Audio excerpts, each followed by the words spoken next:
there's a free Wi-Fi.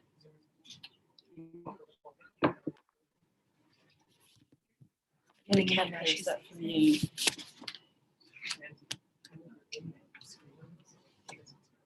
There's a bunch of, I don't think I can move because of the mics. No, I'll move. I think you're on mute. So we'll have to be careful.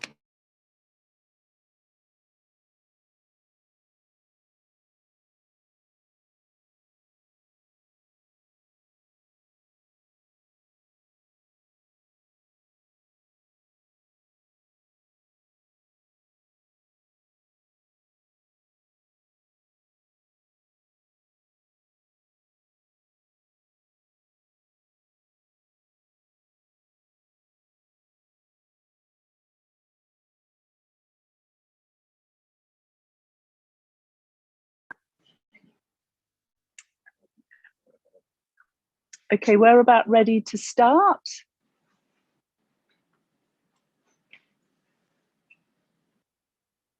We good? Oh. Okay, hi everyone, and thank you for joining. Welcome to our No Beijing 2022 Olympic Torch press conference. We're live in Athens here today, and I'm sure you'll all agree this has been a really eventful 48 hours during which we have yet again borne witness to the hypocrisy of the International Olympic Committee, who have staged another ceremony where they're claiming the ideals of the Olympic truce of peace, unity and humanity, when the reality is that once again they're handing over the Olympic torch to a host government that is so far removed while holding any of these ideals. It seems we're living in a kind of warped reality. Before we start today's session, we're going to hold a moment's silence for all of those who are living under Chinese Communist Party repression and who have lost their lives for standing up for freedom and democracy.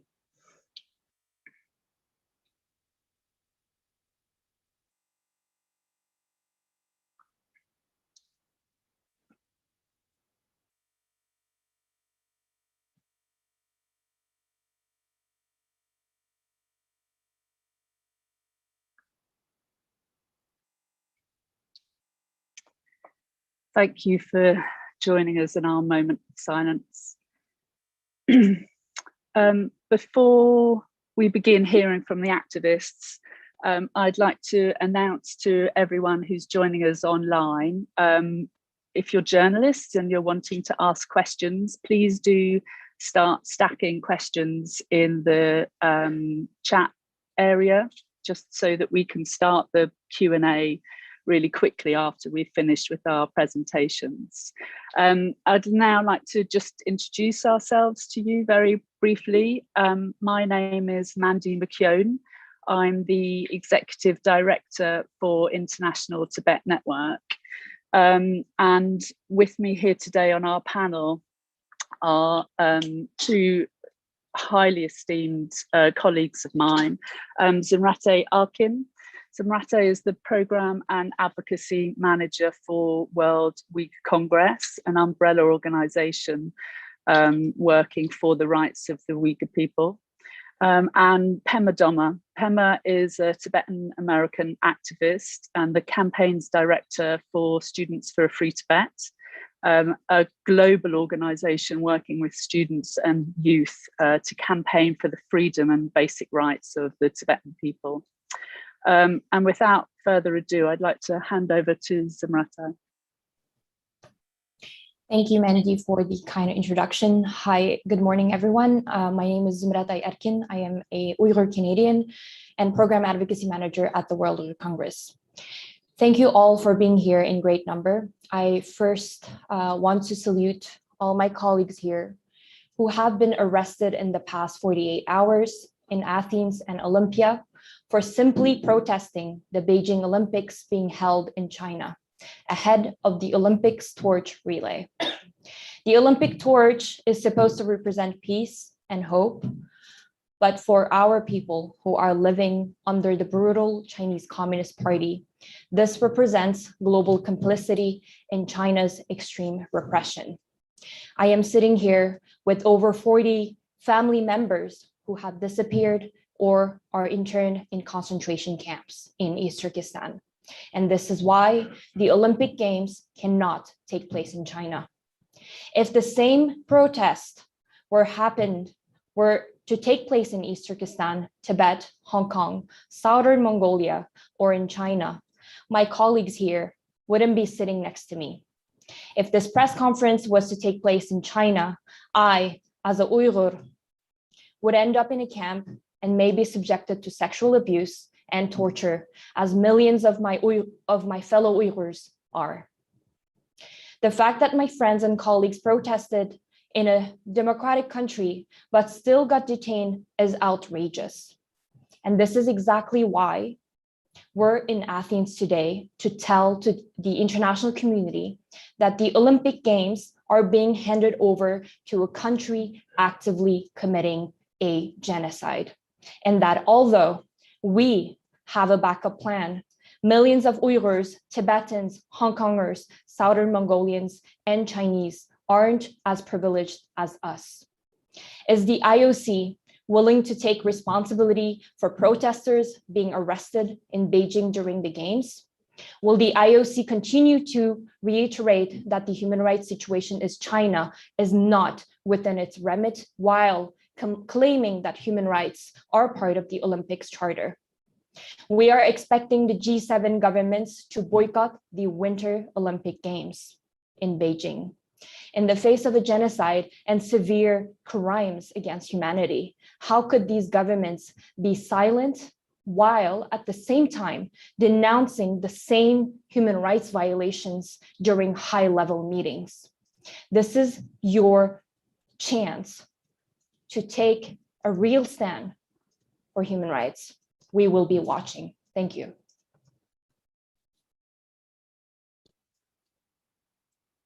Thank you, Samratai. Pema.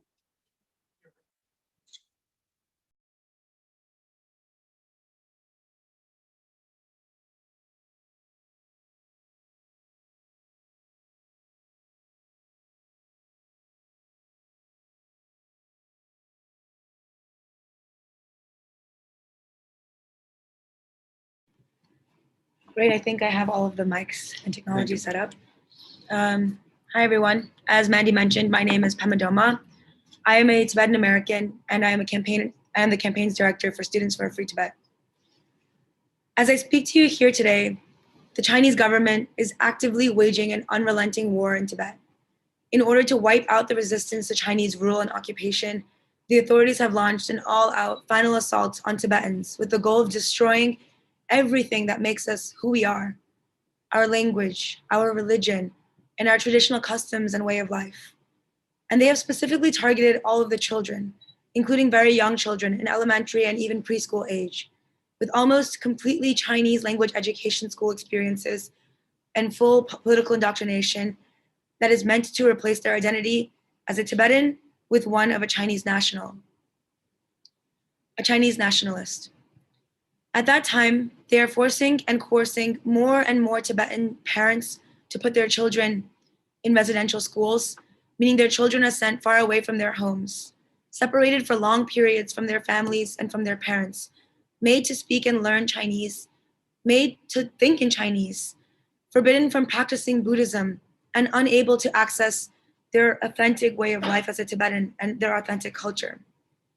We are calling these programs as residential schools because they have so many terrible similarities to those residential schooling programs which had originally been forced upon indigenous people in North America.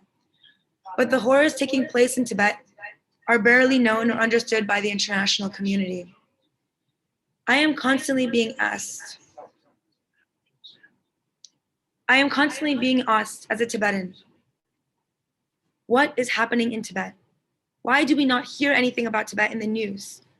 And this is because China has successfully imposed a near total lockdown in Tibet where there is a complete information blackout. Most Tibetans have a hard time, nearly impossible, even getting out. The international community, including the media, cannot get in. Many of the journalists who are joining us here today may have tried or may one day try and be denied access. And Tibetans risk their lives if they dare to even make contact with those outside of the country. Simply even for having basic relations with those outside of the country, they can be risking their actual lives, and let alone sending out any information about the situation on the ground. There are thousands of Tibetans every year who used to escape over foot over the Himalayan mountains into Nepal and India every year as refugees. This year, only 5 Tibetans were reported of being able to make it out alive successfully. This is due to the ubiquitous surveillance, facial recognition technology, as well as the use of drones and increased patrols on the borders, even on the highest mountain passes. While the level of repression increases, there's also a tightening security, which makes it impossible for Tibetans to escape. In January this year, for the first time, Freedom House ranked Tibet alongside Syria as the least free place on the entire earth in its annual ranking on civil and political rights in the world. I want to be clear with everyone listening here today that it is not just since the 2008 Beijing Olympics that this human rights escalation has happened, but rather in part it is actually because of the 2008 Games in Beijing that the situation on the ground in Tibet has gone from bad to worse.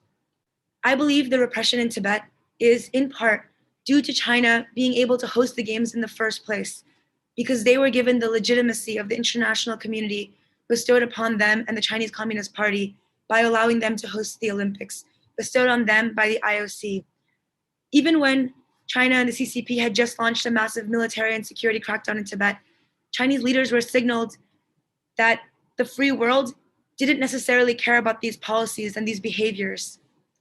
At the exact moment when we as an international community should have been using symbolic political leverage to push Beijing for more accountability and to actually improve its human rights records, we actually sent the opposite message. We said, go ahead, don't worry, there is no cost, no price to pay for any of your actions against Tibetans, against Uyghurs, and against Hong Kongers and others. And so now in 2021, where are we? We have watched an increasingly emboldened China, increasingly emboldened Beijing, especially under Xi Jinping, go further and further into building an Orwellian state, a totalitarian state that is now actively committing genocide in East Turkestan, crushing democracy in Hong Kong, cracking down on civil society and faith communities and LGBT communities in China itself, as well as threatening democratic Taiwan. And in the midst of this escalating crisis of repression, what does the IOC choose to do? Does it choose to draw a red line on genocide? It chooses to continue to ignore the facts on the ground, turn a blind eye to genocide and Xi Jinping's vicious campaign of repression. It pushes ahead with yet another plan to confer a badge of global legitimacy to the Chinese government by allowing them to host the 2022 Winter Olympics. This behavior is not only outrageous, it is immoral and criminal. It is essentially aiding and abetting the Beijing regime to carry out its propaganda and to cover up a sports washing of its genocide. We must not allow it to happen. We are all here at this critical moment in history. While there is still some time to make a difference, there is still time for us to say, enough is enough. These games cannot go ahead as planned. They must be postponed. There has to be a red line that governments, national Olympic committees, sponsors and broadcasters, and even athletes will be refusing to cross. And that line must be genocide and crimes against humanity, such as we have seen here in Tibet against the Uyghurs and in all of the lands that the CCP is controlling. Thank you.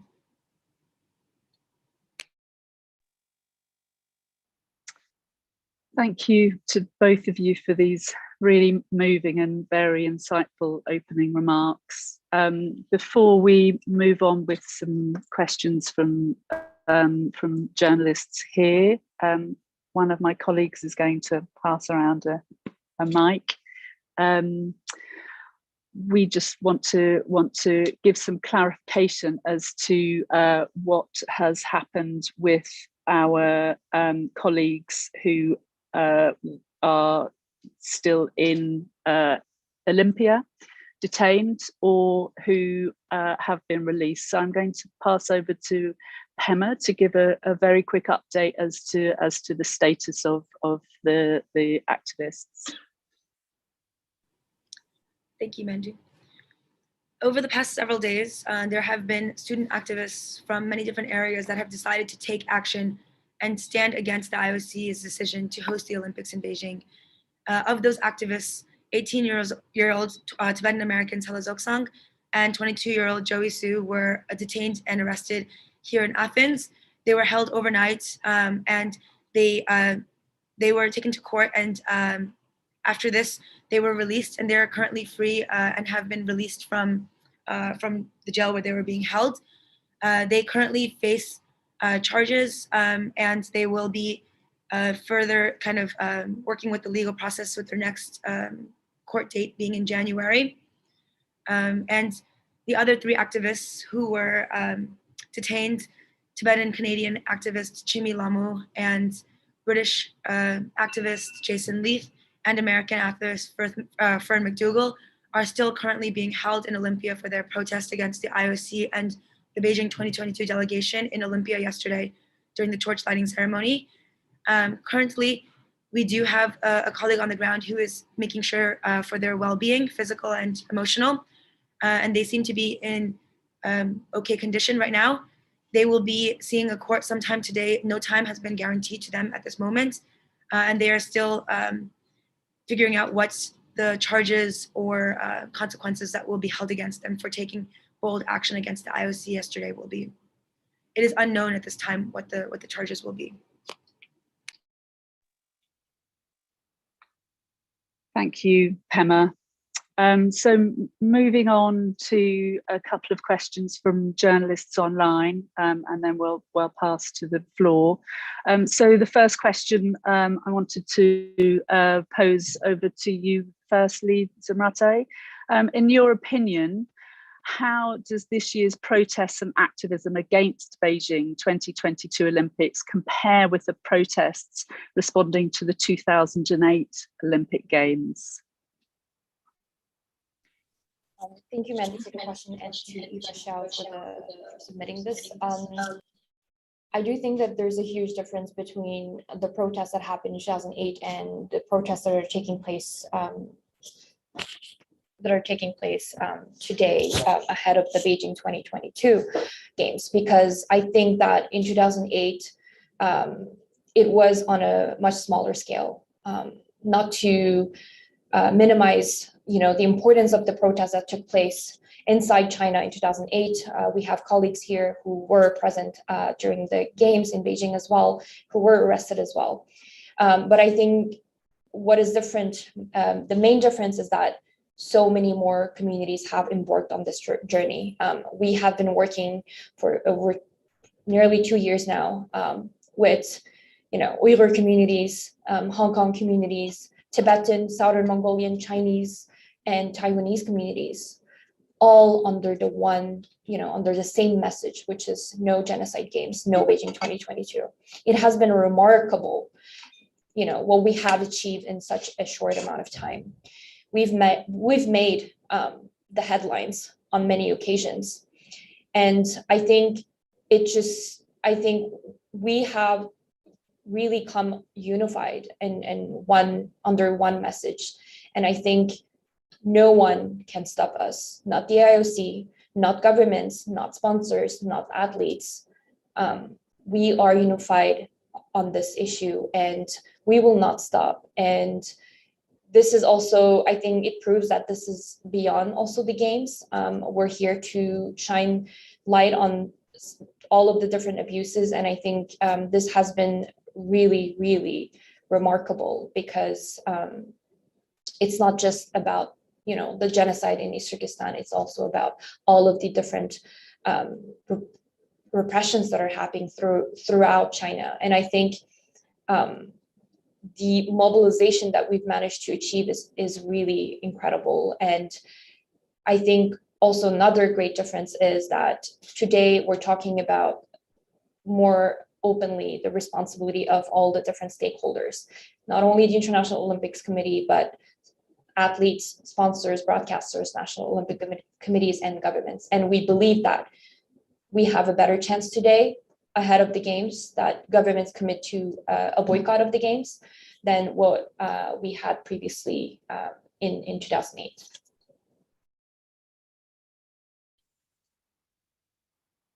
Pema, did you want to add to that question?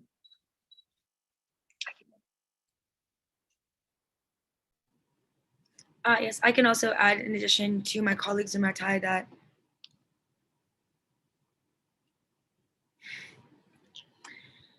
I can also add, in addition to, I can echo the sentiments of my colleague Zumratai in saying that in 2008, the international community at large, they may have been aware of protests, or they may have been aware of some, discontent with the IOC's decision making. But I think that I sit here today in 2021 alongside my Uyghur friend and colleague, and we took action here in Greece over the past several days alongside Hong Kongers and Tibetan youth, Canadian, Swiss, and American allies. And I think that I can say beyond a reasonable doubt that everybody in the international community has their eyes on the IOC today in a way that is unprecedented. And I think if the IOC thinks that they can continue business as usual, they will get away with it. I think they're gravely mistaken. The situation has changed, and I think the international community is taking notice. They are aware of the genocide. I don't think there are many people today who don't know about the Uyghur genocide. And I think that the occupation of Tibet, the situation in Hong Kong, where there are over 10,000, activists and political activists, many of whom are just, teenagers and university students that are currently behind bars as we speak. I think these things have not gone unnoticed to the international community. China's behavior has not gone unnoticed, and therefore the IOC must react accordingly. Thank you, Pema. So I'm going to pose this to both of you. Zumratai, maybe you go first, and then hand to Pema. So in your opinion, where do you think the international community is on this? Have they been responsive? Are they being responsive? And in terms of how governments, companies, broadcasters, sponsors, do you think there is the possibility that there will be a boycott of Beijing 2022?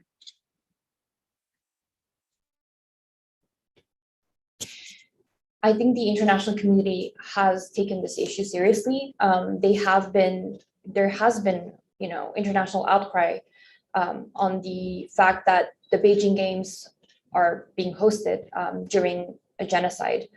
Many parliaments around the world, including my own country, Canada, has adopted resolutions in Parliament calling for, moving the games outside of China.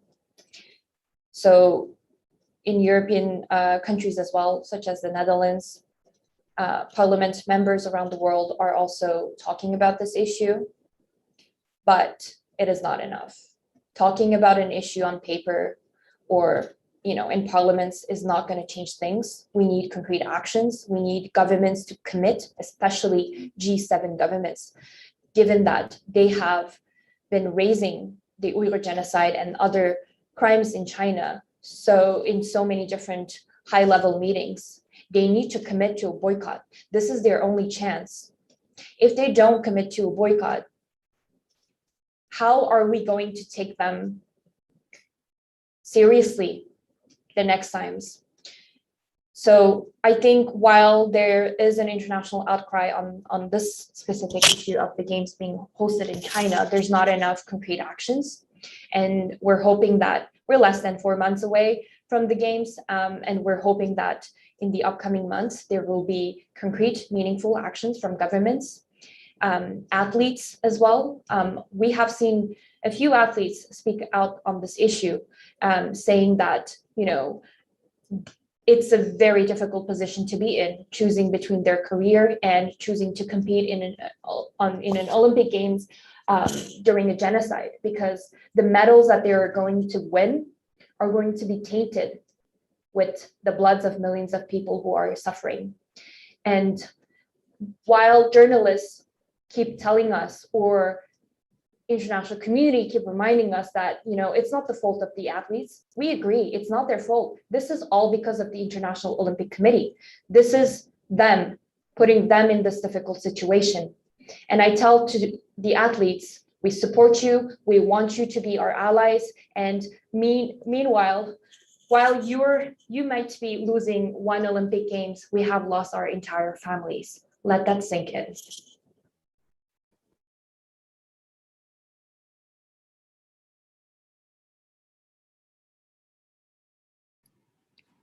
Thank you, Zumratai. I think the message that Zumratai was sending about what it means for us to ask an athlete to consider this issue, to ask an athlete what it means for them to participate in the 2022 Beijing Olympics is extremely poignant. I think when I think of Tibetans, some of whom have been exiled, outcasted from their homes, haven't seen their families, have been separated from their families for decades. I think about those in Hong Kong, students that are 22, 23 years old, who packed their bag one day and got on a flight, not knowing if they'll ever see their hometown again. That's the kind of experience that young people from our community, the same age as many of these athletes, have been enduring for the past several years. So I think that when we ask the international community, when we seek support and solidarity from viewers of the Olympics, from athletes, from governments, from G7 countries, I think what we're asking is not for them to take a political stand against, you know, one type of ideology or another. This is actually putting those that are being impacted the most by this issue in a position where they're being made into a token, a piece in a puzzle, when in reality what we're asking is for them to listen to our stories and ask themselves, is it right for them to participate in the sports washing of suffering our people? And if it's not right for them to do so, what are they going to do about it? What can they do about it? What can we do about it together as an international community?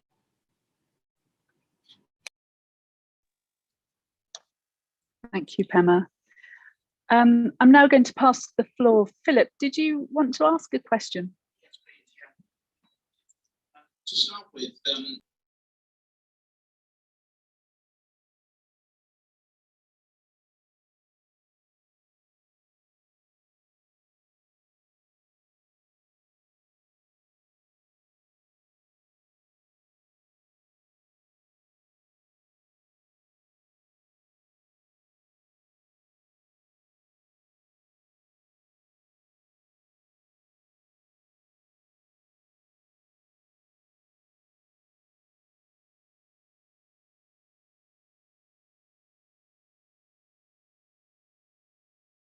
Are you asking about the ones that were from Athens? Away of at the Parthenon of the Acropolis, yes. So the two activists who were arrested in Athens were 18-year-old Tibetan American Tel Zoksong and 22-year-old Joey Su, Hong Kong American Joey Su. They have been released, and there is serious concern about how the Beijing government may try to interfere in the democratic process of the proceedings that they will face here in Greece. As of right now, they have the charges have actually been extremely unclear. We have a lawyer. We have actually a team of lawyers that are working with them and the Greek court to establish more clear final words on what their charges will be. The only thing that we know for certain is that they have been released and they are both attempting to return home to the safety of the United States at this time. And they will be back, their cases will be back in court in January, by which point we certainly will have more formal charges. Most likely also in the coming days, we will have more concrete word on what the formal charges are. As of right now, what we've been given is kind of just more of a legal jargon, which I would leave to lawyers to comment on about what potential charges may be. And, you know, they've kind of brought out a laundry list of charges, which, you know, I can comment here that many of them are things that prior folks that have done similar things at, you know, at the Acropolis have not been charged with, but they've been waving around this list. And I think that many of those things may come from the pressure, outside pressures of, you know, having a tight consequence on student activists that are bold enough to have a message for the world.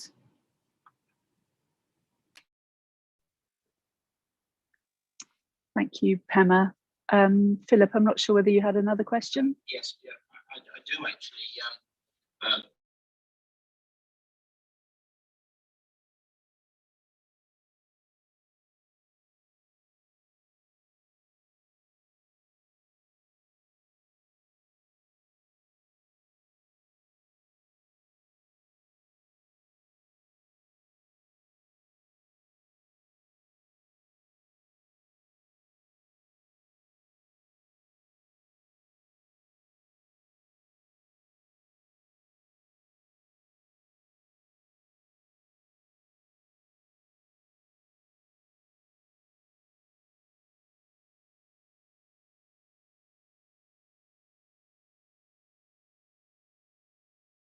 do you feel you have actually achieved by what you've done over the last few days? For our Zoom audience, I'm just going to repeat the question. So the question is basically, and I paraphrase you, Philip, is how what impact do you think staging protests at an event such as the handing over of the Olympic torch to the Beijing hosts? I'm going to pass to Zimratai first, or to Pema. Thank you for the question. I think what the goal of these protests, of these student activists, has been since the first protest is to start an international dialogue, exactly what we're doing here today, to start a conversation where people, everyday people around the world, global citizens of different countries, can start to ask themselves, what does it mean for me to support and endorse this Olympics? What does it mean for me in my everyday behavior to tune in? And I think that we have been really extremely successful in doing that. And I think about the students, the 18 and 22-year-olds, Chimi Lamu from University of Toronto, an alum of University of Toronto. I think seeing the actions that they have taken, I think they have been extremely successful in raising this to a global platform. And most importantly, to start a dialogue. And in regards to the comment by the IOC, I think it was best said by like Yacho from Human Rights Foundation on Twitter. Although the IOC has claimed that these protests have marred a cultural event, the question to them would be then, so what about the genocide which has marred the entire tradition of the Olympic Games? I was actually extremely surprised when I found out that for the first time that the Olympic Games were started as a moment of truce between conflicting groups. And when I think about conflicting groups, I think about Tibetans and Uyghurs and Chinese. And what a better example. And yet there is no Tibetan flag represented in the Olympic Games. There are no Tibetans invited to engage in this global peace ceremony. So what does this mean? It is not a global truce. It is actually a global legitimization of the occupation and silencing. It is actually a global legitimization of the occupation. So in that case, this entire agreement by the IOC and the Beijing Committee has been a defilement to the sacred tradition of the Olympic Games. So while they may feel that this action in support of peace and human rights with no violence by young people and by allies in solidarity with those inside Tibet might be a disgrace or disrespectful to the culture of that ceremony, my question to them is, how have they defiled the entire tradition of the Olympic Games by allowing a genocidal regime to host the Olympics not once, but 2 times?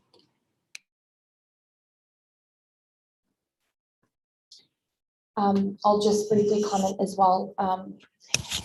For me, seeing all my fellow colleagues and friends carry out the peaceful actions in the past few days has been nothing but inspiring.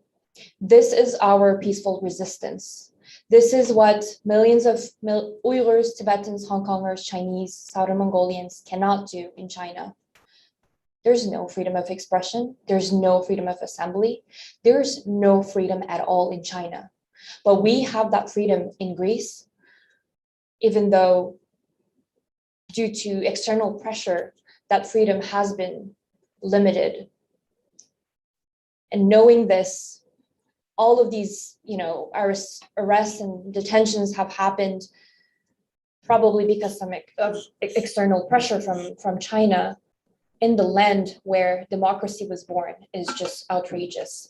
And I want to reiterate the fact that us Uyghurs, Tibetans, although we have American, Canadian passports, we do not feel safe anywhere. Coming here today for me was extremely risky, as it was for all of my colleagues. I am Canadian, but I don't know what's going to happen to me.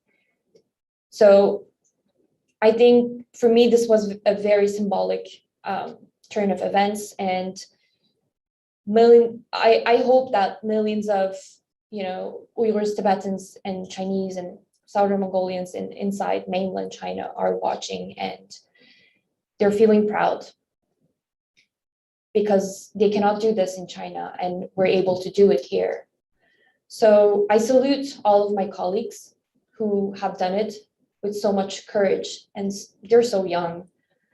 So, and to the IOC, I say, when will you own up to, to this and take your responsibility seriously? When, we have engaged with the IOC directly, senior executive staff, and they've told us Beijing has, promised to respect human rights during the Beijing Games. How are they going to do that? Where are the written commitments that you've promised to share with us? There are none. How will you make sure that human rights are actually protected during the Beijing Games? We're not asking you, outside of the Beijing Games, but how are you going to make sure that the human rights are going to be protected during the Beijing Games? And if athletes protest during the Games, what will they face? Are they going to take responsibility for that? So really, for me, it's been nothing but inspiring to see my colleagues carry out these actions. Thank you.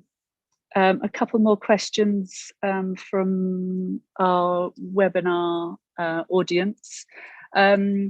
So this is a question that has been asked a number of times, and it's something which the IOC themselves have been holding up.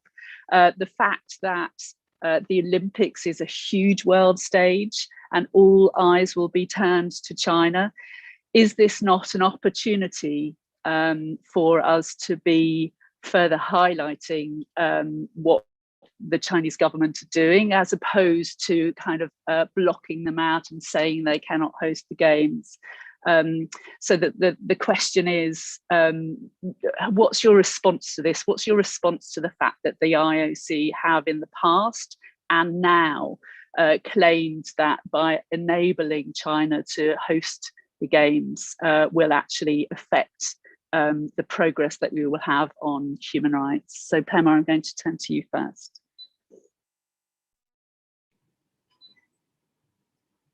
I think at the end of the day, I can look anybody in the face and just ask them, how can you do this when there is a genocide going on? When families, millions of people's lives are turned upside down, women are being sexually assaulted and raped, they're being forcibly sterilized. There are colleagues and friends of mine like Zumratai who have 40 family members that are missing or detained. How can we continue? How in anyone's conscious mind can they say this is okay? In any semblance of a doubt in their mind, how can they think it is okay? How can they ever imagine that this could be okay? How could anyone think that there is not a red line in the world for the word genocide? And this genocide, if anybody has taken the time to sit down and listen to the words of Uyghur people themselves during the Uyghur tribunals, you can see exactly how gory, how violent, how the opposite of the image of peace this genocide has been in the lives of Uyghur people. And to think about the occupation inside Tibet, children as young as 3 and 4 being separated from their families, and Orwellian levels of techno-dystopian digital security surveilling them, their every move, their thoughts. In January of this year, we had a 19-year-old Tibetan inside Tibet who started a WhatsApp group chat, a WeChat group chat. And because of this, he was beaten to death. And how can we say, oh yes, but this is a platform for us to talk about these issues in a peaceful, diplomatic manner? People's lives have been turned upside down and we must react accordingly in solidarity. Otherwise, what has become of humanity today?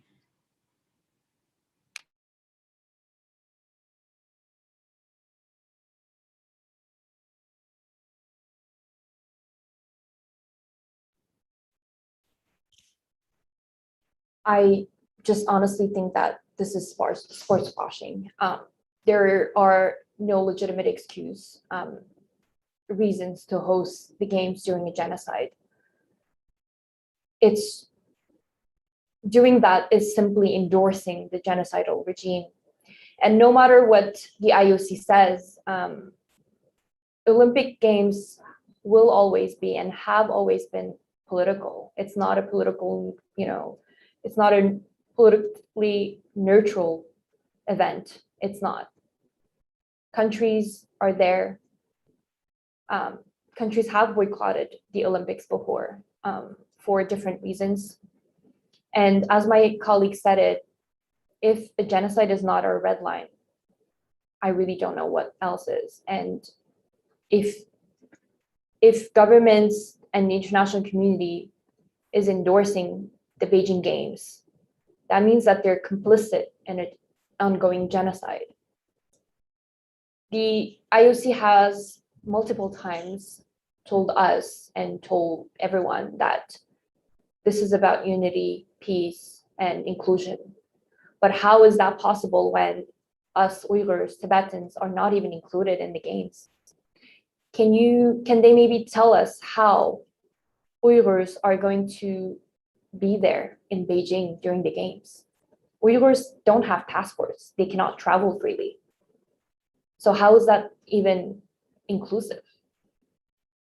I love the Olympic Games. Growing up, I grew up in Canada where Winter Olympic Games are big, and I've always enjoyed watching them. I enjoy playing winter sports, and it would have been amazing to go actually there in person, but I can't. I just cannot. First of all, I cannot enter China because of obvious reasons, but also I'm actually here sitting and putting all of my relatives home in East Turkestan at risk. So I cannot accept the fact that the IOC or anyone else will tell me, oh, the games are an opportunity to talk about these issues. We're talking about these issues without the games. We're talking about this issue actively at the UN, European parliaments, in governments, during our campaigns. We don't need an Olympic Games to talk about these issues. Yes, this might have been the silver lining to bring the attention of the international community to these issues, but that was there way before the Olympics were handed to China. So I don't need anyone to tell me this is an opportunity that you need to grab, because it is not. It is putting our family members at risk.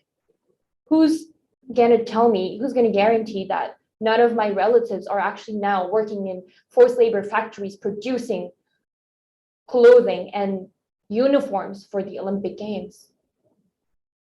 Can anyone tell me where my relatives are?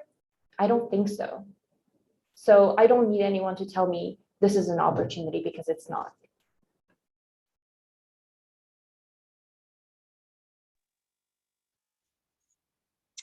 Thank you. We just have a few more questions before we start to wrap up. So we've obviously seen a number of actions this week, and this campaign has been ongoing for a while now. Could you speak about what else is happening in the run-up to the next 4 months? Where do you see this campaign going between now and the opening of the Games in February?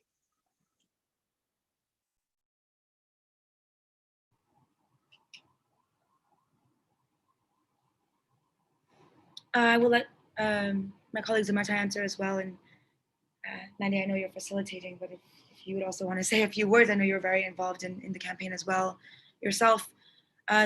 Two things I guess I can see to highlight, as I know my colleagues may raise other things.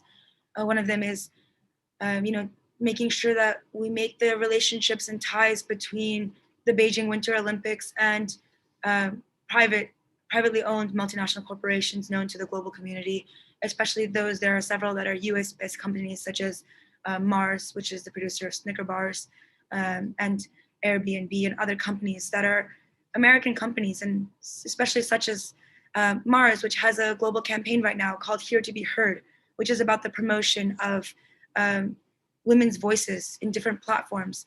What about the voice of Tursunay Ziawudun, a woman who was sexually assaulted behind bars in concentration camp in East Turkestan, who wrote a letter to them and they refused to reply? What about her voice? So I think these are the types of dialogues that we want to continue engaging with with companies that are based in the United States or other free democratic countries, yet are funneling funds and financial supporting and backing to the program that's taking place in Beijing in February 4th, starting from February 4th of 2022. We would also like to work more with the grassroots community, the average people, the viewers. whether you are a high school student who plays a winter sport and looks up to an athlete who may be traveling to Beijing and unknowingly participating in the sports washing of the genocide of Uyghur people, the occupation of Tibetan people, the crackdown on Hong Kong people, whether you are an avid fan who tunes in every 4 years to the Winter Olympics, there is a place for your voice in this movement, in this campaign, a place for you to stand in solidarity with Tibetans and Uyghurs and Hong Kongers. So in the coming months, we hope to be able to engage with more members of the international community, such as those.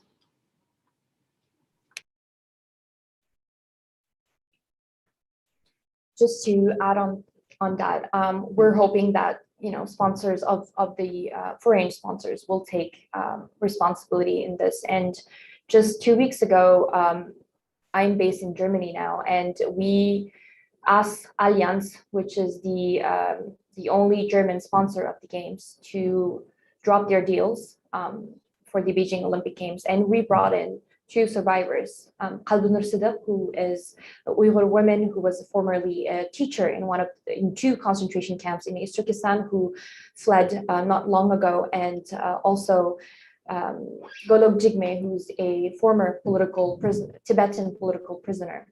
They've handed out a letter to Allianz asking the same thing, and they've met with the Allianz executive staff in Munich, where they're based, and they've tabled their demands, and Allianz has promised to get back to them. So we're expecting that they will. So in the upcoming months, we hope that more sponsors will agree to engage with us, because up to now, none of them have been really responsive. As you may know, there has been a hearing in the US, the CECC hearing with American sponsors. And during the hearing, some American representatives have asked them questions about the human rights violations in China, and none of them have dared to answer the question directly.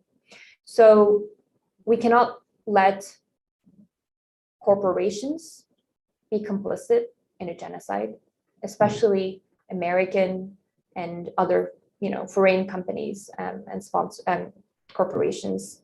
They need to, if they really do care about human rights, which they all claim to do online, then they should act accordingly.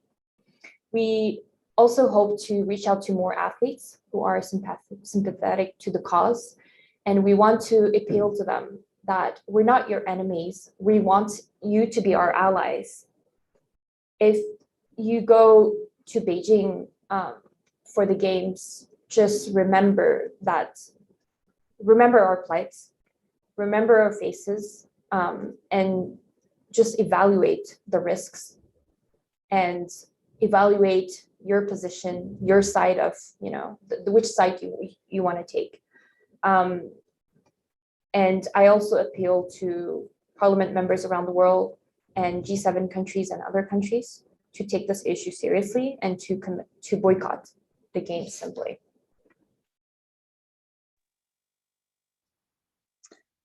Thank you, both of you. So just in addition to that, I just wanted to add that this is a really strong and building campaign, and we may only have 4 months left until the games is due to open, but Tibetans, Uyghurs, Chinese dissidents, Hong Kongers, Southern Mongolians, and all those affected by the CCP are coming together, strategizing and planning for what more can be done. And I think the big ask, as both of my colleagues have said, is, people need to stand up and be allies. They need to stand with the people who are living under Chinese Communist Party repression and ensure that they're standing on the right side of history.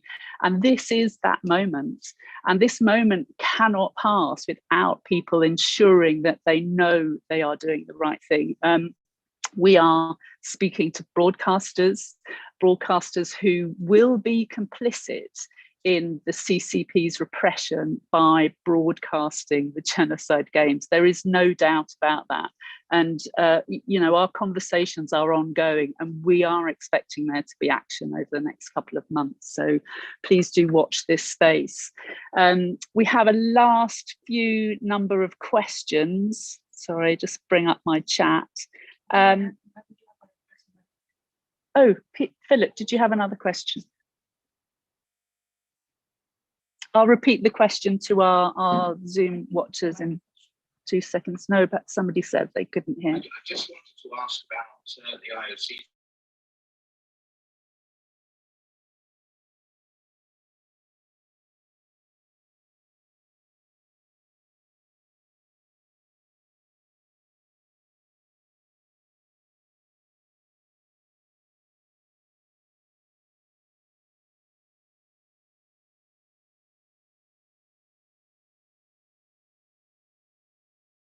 And that rule that they've imposed. This is a really interesting question. Thank you, Philip. So the question is about the IOC's Rule 50, which is about whether athletes are able to stage protests on the podium or whilst representing the Olympic Games. Zumrata and I actually had a conversation about this yesterday, so I'm going to pass directly to you because I know you have a response. Thank you for the question. It is an interesting rule for sure. We know that in most of the sporting events, there has always been some sort of protest. And one thing that really caught my attention was during the Tokyo Games, there were 2 Chinese athletes that won, I think, a gold medal. And they were wearing 2 of them were wearing a badge with Mao Zedong on the podium. And for all of us here, at least who are familiar with Chinese history, Mao Zedong was a brutal oppressor, cultural revolution, if you recall it. My parents went through a cultural revolution. They went through famine. It was my grandfather, maternal grandfather was assassinated by the regime during the Cultural Revolution because he was an intellectual.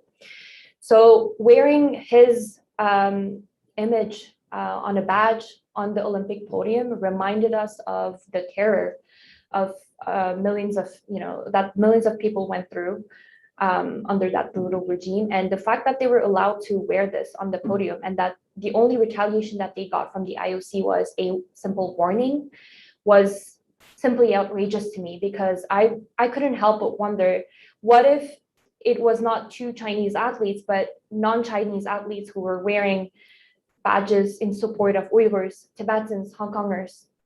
What would have happened to them? I'm sure that they would have had a much more severe, retaliation or consequence. So for me, it was really interesting that the IOC claims that no one would be treated in a preferential way, but how come these 2 athletes were simply given a warning instead of, another serious, way of addressing the issue? So, I mean, with Beijing coming up, if athletes do protest, which might happen, we're asking the IOC, and we've asked them, directly as well when we engage with them, how are you going to protect these athletes? What's going to happen? Because nothing is guaranteed. If you're a foreigner in China, it's no longer safe. Look at the 2 Michaels that have been, liberated after over 2 years. Being Canadian, American in China doesn't mean anything. It doesn't mean what it used to mean before. So if athletes are protesting on the podium or even outside of the podium or engaging with Uyghurs or Tibetans, and they're being, disappeared or some serious charges, it's gonna be the IOC's responsibility because they've put them in that situation. So we'll be watching for sure. And I again call on athletes to really think about this, but we do welcome any kind of support from them, and so we hope that they'll be safe, and that they'll stand up for justice.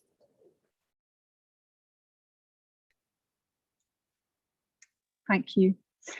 So this is our last question, because we do have some other interviews later on after this session. So the last question basically is, in a number of hours, literally, the flame will be handed over from the IOC to the Beijing organising committee. What message do you have to Thomas Bach and Juan Samaranch, who will be handing over the flame? What message do both of you have to these representatives and the actions that they will be taking? I'll pass to you first, Pema.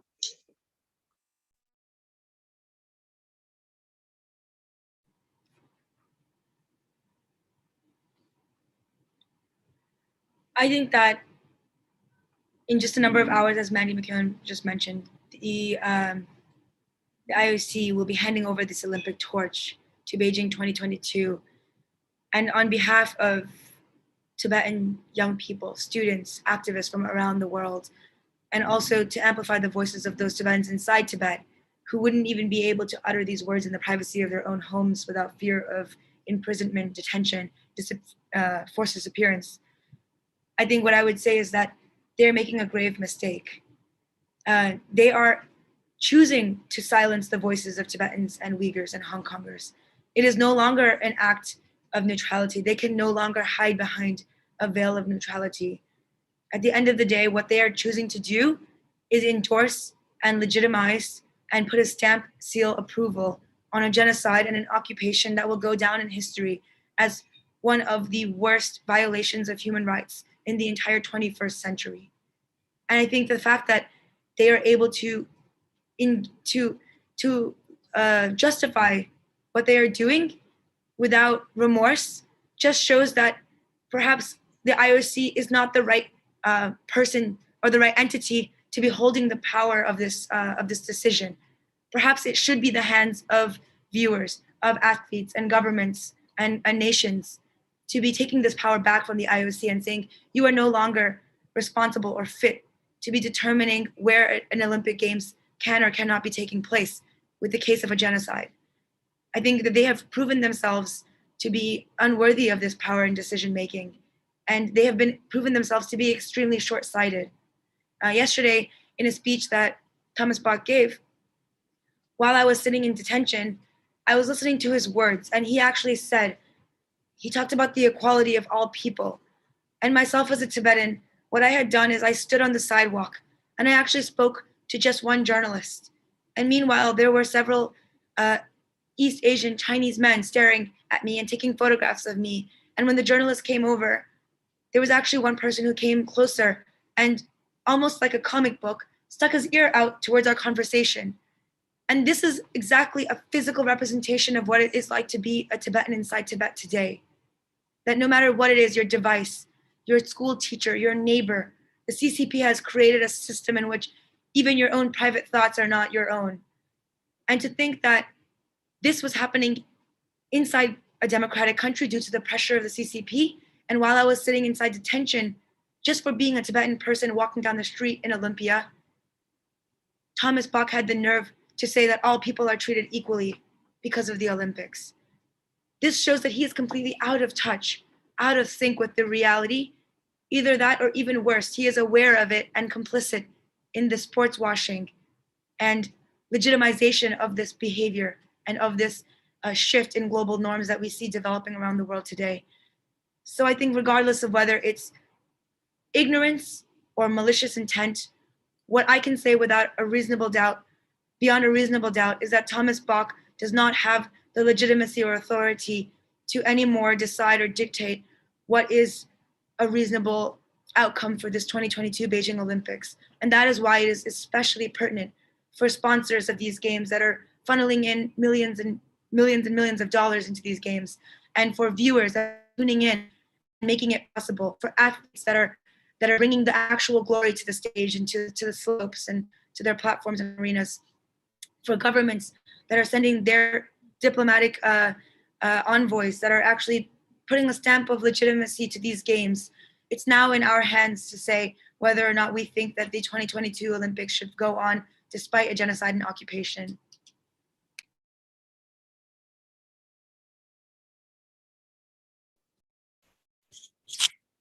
To Thomas Bach and Juan Antonio Samaranch, I have one question. How can you sleep at night knowing that you're endorsing a genocide regime?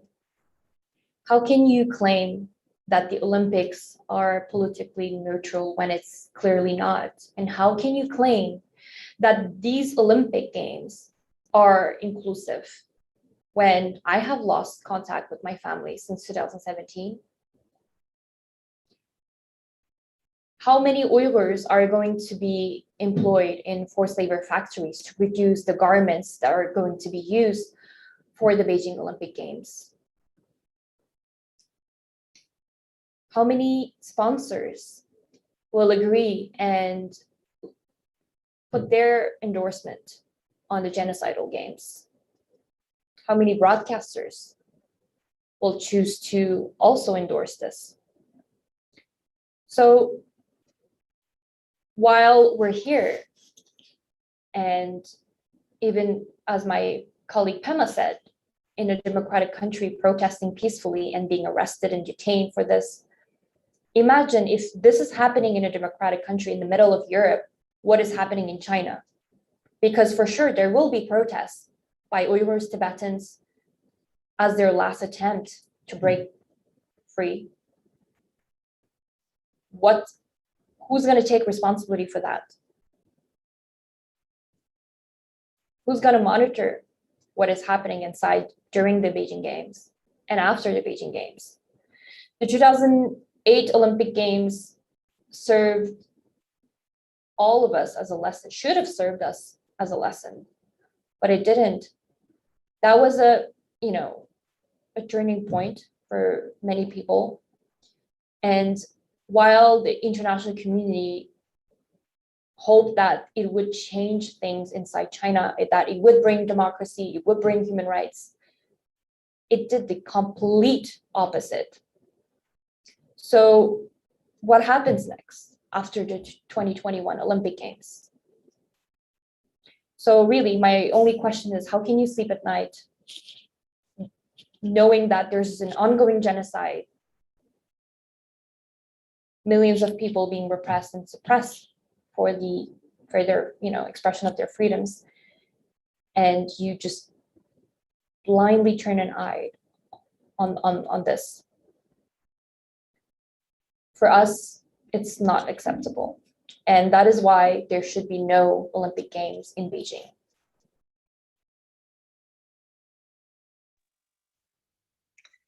Thank you, and thank you to all of you who have come here today and everyone who has joined us online.